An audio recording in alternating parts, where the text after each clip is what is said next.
I was midway through cutting the pie when Monica spoke loudly enough for everyone at the table to hear, "I don't let my kids near hers. There's bad blood." For a moment, I was taken aback, thinking I might have misheard. But then, my mother, without looking up from her plate, nodded and added, "Father like child." I remained silent, glancing over at my son Caleb. He was 8, perched at the table's corner, fork still raised, his little legs swinging beneath the chair.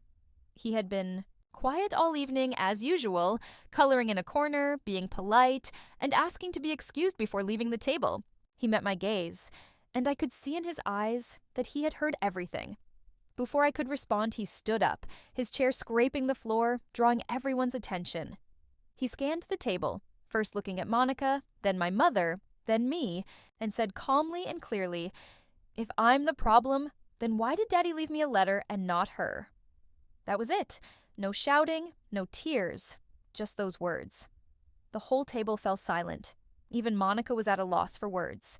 I stood there, holding a half-sliced pie, feeling as if my 8-year-old son had done something I hadn't had the courage to do in years. He made them see him, see me, and all the things they had refused to acknowledge.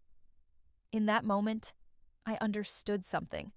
The blood that flowed through my son wasn't bad. It was strong and entirely different from theirs. We were halfway through March when the invitation arrived. A text from my brother Lance that read, "Mom's birthday dinner next Sunday. She wants everyone there. Just a small family thing." No emojis, no warmth, just an obligation sent via a screen. I stared at the message for a bit before replying. I even asked Caleb if he wanted to go, hoping he'd say no. But he looked up from his book and asked, "Is Grandma going to have that chocolate cake again?" I nodded and he smiled, adding, "Yeah, I like the cake." He had no idea what that house contained, or perhaps he did. But being 8, he still believed that kindness could mend cold hearts. I used to believe that too. 3 years earlier, my husband Jason had passed away from a heart attack. It happened in our driveway on a Tuesday afternoon while he was teaching Caleb to ride his bike without training wheels. One moment he was laughing, the next he was on the ground, and everything changed forever. Jason wasn't perfect. He had a complicated history, particularly in my family's eyes. He had made mistakes in his youth, fights, some jail time, but to me he was loyal, loving, and gentle in all the ways that mattered. To Caleb, he was everything.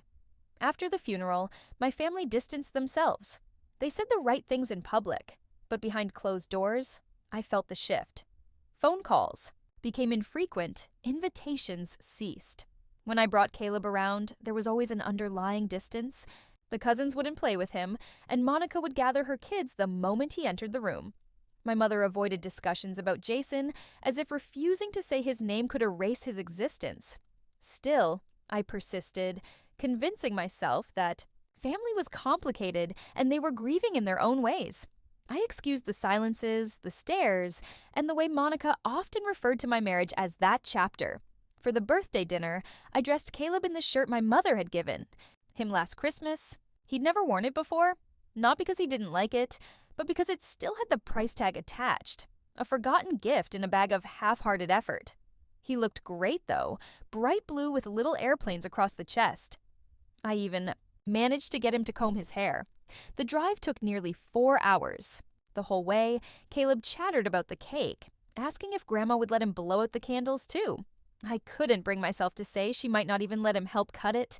We arrived at my childhood home just before sunset. It looked exactly the same. White siding, cracked front steps, the scent of overwatered grass lingering in the air. Familiar, yet strange. Lance greeted us at the door with a half smile and a quick side hug, avoiding eye contact. Monica stood behind him, arms crossed, scanning Caleb as if checking for signs of something broken. Her twin daughters clung to her legs, whispering about which rooms they would play in. "Hey, Caleb," Monica said in that overly sweet tone she reserved for animals or people she didn't respect. "You've gotten so big." Caleb smiled and replied, "Thank you," then quietly asked me, "Can I go draw?" I nodded, and he made his way to the little kids' table by the window, pulled out his notepad and crayons, and got to work. Dinner consisted of roasted chicken, mashed potatoes, green beans, and an atmosphere thick with quiet tension. The kind that hums beneath polite conversation. Lance talked about his new car, Monica went on about the girls' ballet class, and my mother commented on the weather, noting that it was better than last year. No one asked how I was, or how Caleb was adjusting to 3rd grade, or if he still missed his dad. I watched him from the corner of my eye the entire time as he drew something with careful detail. When I passed by, I noticed it was a picture of a man and a boy flying kites in a park. Jason used to do that with him. Even now, he remembered the colors of the kites. One red, one yellow. After dinner, the birthday candles were brought out. My mother didn't invite Caleb to help blow them out, but clapped politely anyway. I kept thinking maybe I was overreacting, that they just didn't know how to handle grief, that this was the best they could muster. Then Monica turned to Evelyn and uttered the words that shattered all my excuses for them. I don't let my kids near hers. Bad blood runs strong. That's when I knew they weren't confused or distant because they didn't know how to help. They had made a choice. They had decided that because of who Jason was and what they believed about him, Caleb didn't deserve their love. What stung even more, a punch to the chest, was that my mother agreed. That was the moment everything shifted. All the silent treatments, the awkward visits, and the passive judgment suddenly had a clear, cruel, unapologetic voice. I glanced at Caleb. His crayon had stopped moving, his hand resting on the table. Even though his back was to us, I knew he had heard every word. That dinner marked the last time I entered my mother's house without a boundary because Caleb didn't deserve their shame. I had spent too long trying to earn love from people who only knew how to judge. I wanted to believe Caleb hadn't fully grasped what Monica had said. I hoped those words hadn't settled in him the way they were settling in me. Cold, sharp, and cutting through my chest. But when I looked at him again, I realized he was quiet, still staring down at his paper. The crayon in his hand had stopped, mid-stroke, halting halfway through a tree. The table remained silent for a few moments following Monica's words. Lance didn't look up, and my mother calmly resumed cutting into her chicken as if nothing had been said. The air was thick with something unspoken but not unintentional. This wasn't a slip. It was a verdict that had likely been discussed behind my back for years, and now they had finally voiced it aloud, daring me to react. I opened my mouth, but no words emerged. My throat felt tight, and my hands trembled beneath the table. I wanted to defend him. I wanted to say he is not his father, or how dare you judge an 8-year-old. But something inside me cracked instead. The betrayal wasn't solely Monica's, it was my mother's silence. Her quiet nod was louder than anything Monica said. I looked at her.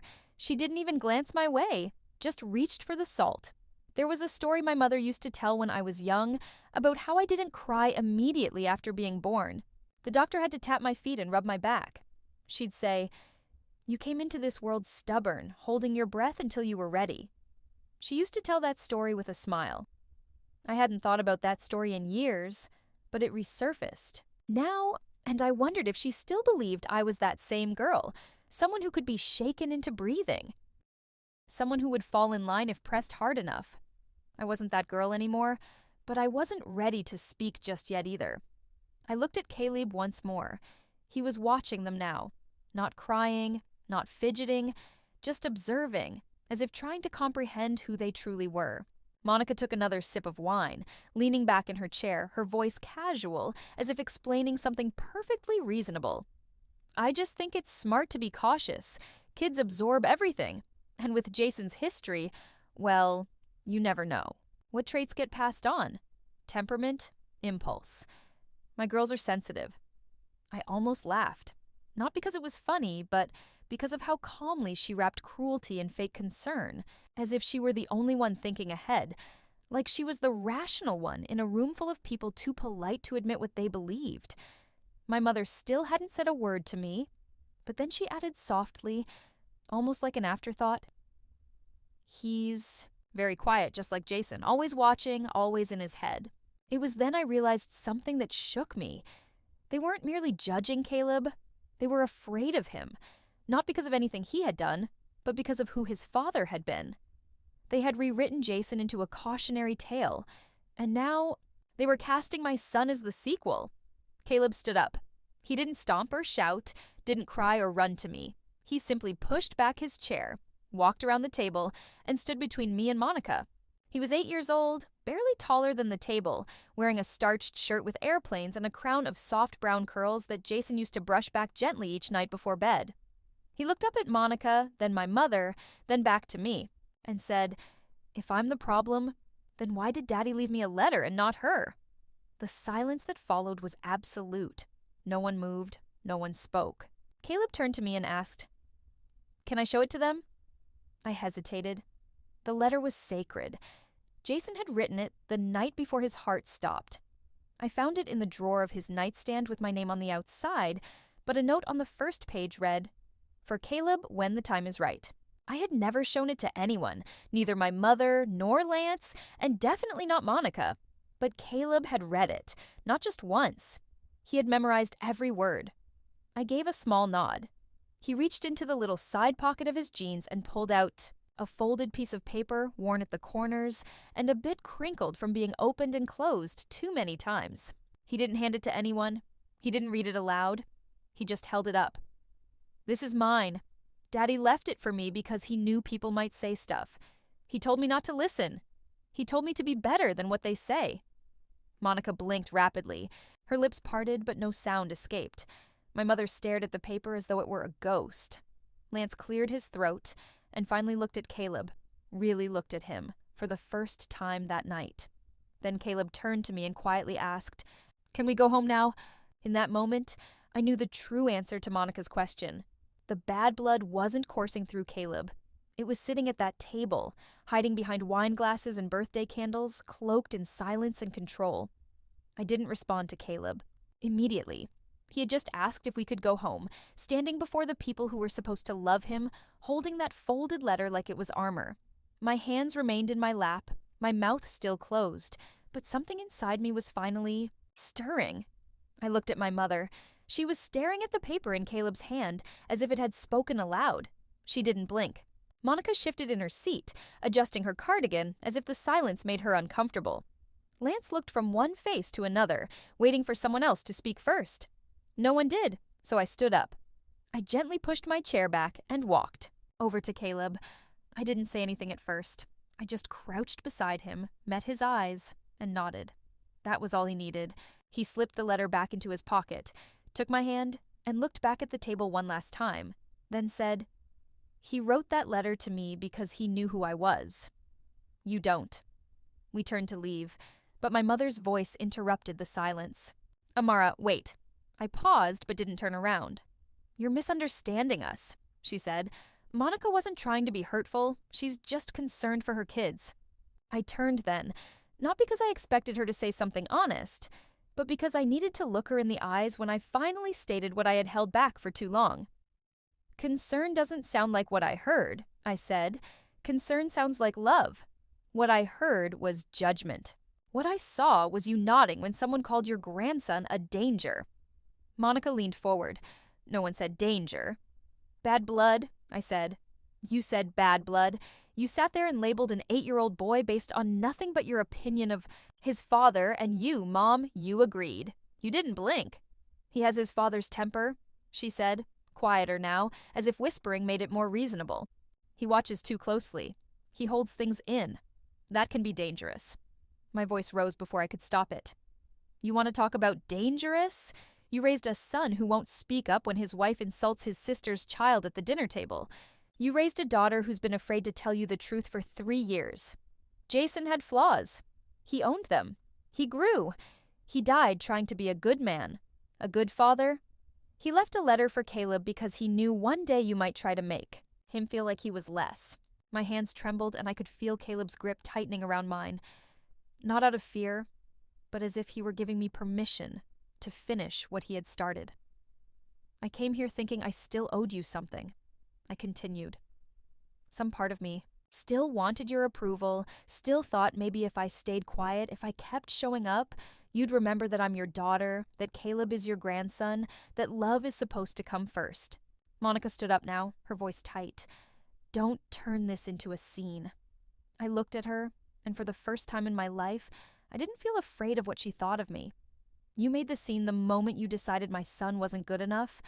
For yours. Lance opened his mouth but fell silent. His silence used to hurt. Tonight, it confirmed everything I needed to know. I looked back at my mother one last time. You were wrong about Jason, and you're wrong about Caleb. I won't allow your fears to shape how my son sees himself. Not anymore. She didn't. Reply. She looked down at her plate and then over at the birthday candle still flickering beside the cake. Caleb tugged my hand again, this time gently. We turned toward the door, walking to the car without saying goodbye. As I buckled him into his seat, he looked up at me and asked, "Did I do something wrong?" "No," I reassured him. "You did something brave." He gazed out the window for a moment and then back at me. "Daddy would be proud." I nodded. He already is. I started the engine but didn't drive off immediately. I sat there for a minute, staring at the house I grew up in, the people I had spent a lifetime trying to please. I realized I didn't feel guilt for leaving. I felt no regret. I felt relief. That night, I made a decision I should have made long ago. I chose my son over their comfort. I chose honesty over tradition. I chose to stop begging for a love that came with terms, silence, and side glances. Caleb didn't need to change who he was. He needed to know he was enough, and it was my responsibility to protect that truth, even if it meant burning bridges I once thought were sacred. So we drove away from the house where blood was thicker than love, and I didn't look back.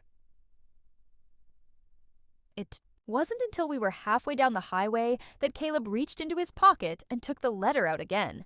He unfolded it slowly, smoothing it across his lap with both hands like it was a treasure map. I kept one eye on the road but glanced at him through the rearview mirror. "You want me to read it again?" he asked. "I'd love that," I replied. He cleared his throat and began reading the words. He knew by heart. His voice was steady, soft yet clear, and I could hear every word as if Jason were in the car with us. "Dear Caleb, if you're reading this, it means I'm not there to say it out loud, and I hate that. But I want you to remember something. You are not what people call you. You are not their fears or their assumptions. You are kind, you are good, and you are mine." He paused and looked up. This part is my favorite. He looked back down and continued, "You will be like me in some ways. That's okay. You'll also be your own person. You'll be better than I was. That's what I wanted most. You are my reason to try, my reason to stay calm, my reason to change." Caleb folded the letter again and held it to his chest. I reached for his hand across the seat. He held on tight. That letter had saved me more than once. On nights when I felt buried by grief, on mornings when I woke up panicked, uncertain about how to manage it all alone. It reminded me that Jason had left behind more than pain. He had left purpose. He had left Caleb, and somehow, amidst all the noise, judgment, and silence, our son had retained the truth of who his father truly was. The next morning, I received a message from Lance. He wrote, "I'm sorry for not speaking up last night. I should have said something. I was wrong about everything." I stared at it for a while, believing he meant it. But I also knew that saying something privately after the fact wasn't the same as standing up in the moment, and I couldn't accommodate that kind of silence any longer. Not for Caleb, not for me. 2 days later, a small envelope arrived in the mail with no return address. It was postmarked from my mother's town. Inside was a brief note in her familiar, neat handwriting. I don't know how to be what you need. I never learned how. To grieve in front of people. I judged Jason because I was afraid he would hurt you. I didn't know how to accept that he made you happy, and I never got to tell him that I saw how much he loved that boy. I saw it, even if I didn't say it. Maybe one day Caleb will forgive me for not being the grandmother he deserved. Maybe one day you'll forgive me too. There was no signature. I held the letter for a long time before placing it in the back of the same drawer where I had once found Jason's. I didn't feel angry reading it, just tired. Tired of silence. Tired of people apologizing in whispers when the damage had been done in front of an audience. That weekend, Caleb and I went to the park.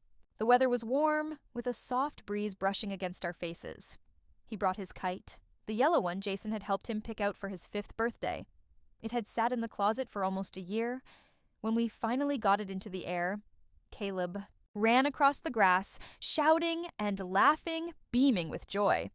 I watched him from a hill, sunlight catching in his hair, joy radiating from every step he took. An older woman nearby turned and smiled. "He's got a lot of energy." I smiled back and replied, "He's got a lot of heart." And he did. Despite everything that had been said, despite the people who looked at him and saw his father's shadow, Caleb carried light. He carried grace. He carried truth. I reflected on how that dinner had changed everything. It stripped away the illusion I had been clinging to for years, that if I kept showing up, if I kept trying, things would improve. It took my son's voice to finally open my eyes, not to who my family was. I had always known that deep down, but to who my son was becoming. He had stood up in a room full of adults and defended himself without anger or bitterness. Just truth. That kind of courage doesn't stem from blood. It comes from love. I sat on that hill, watching the kite dance above the trees, the string tugging gently in Caleb's hand as he ran, holding steady, refusing to let go. Jason would have been proud, not just of the boy, but of the mother standing behind him now, finally willing to let go of everything that had tried to keep them small. Later that night, after the park, after the kite, the laughter, and the wind, tousling Caleb's hair, I tucked him into bed and sat beside him until his eyes began to droop. He didn't say much, just held the edge of his pillow and whispered, "I'm glad we didn't stay at Grandma's." I asked him why, and he blinked, slowly, saying, "Because home is where people like who you really are." That stayed with me. My entire life I had tried to mold myself into who I thought my family needed me to be. The quiet daughter, the one who didn't ask for too much, the one who could endure uncomfortable dinners and forced smiles, believing that merely showing up equated to acceptance. I did it for years because I thought that was what family meant, enduring, forgiving, trying again even when it hurt. But Caleb, at just 8 years old, saw the truth more clearly than I ever had. He understood that love doesn't need to be begged for, that respect shouldn't come with conditions, and that who he is, who he's growing into, doesn't need to be defended to anyone who refuses to see him. After that dinner, I didn't call my mother again. I didn't block her, nor did I send a dramatic message. I simply stopped going to places that didn't make room for my son. I stopped explaining my decisions. I stopped chasing a version of family that only existed in photographs. For the first few weeks, it was quiet. No texts, no phone calls, no unexpected visits. Then came the holidays. A small envelope arrived on Thanksgiving with a card that simply said, "Thinking of you both." It was unsigned, but I knew who it was from. I placed it in a drawer and didn't reply. I used to believe that silence meant failure, that cutting ties was a form of defeat. But it wasn't. It was a boundary, one I had needed for a long time, one I had never realized I was allowed to set. The truth is, you can love people and still walk away from them. You can grieve what should have been and still protect what actually matters. Caleb sometimes asked about Grandma, inquiring if she would ever visit him again. I told him gently and honestly, "She might, but next time she'll need to come as someone who respects you, not someone who judges you." He nodded, seeming to understand. He once asked why people thought his dad was bad. I told him the truth.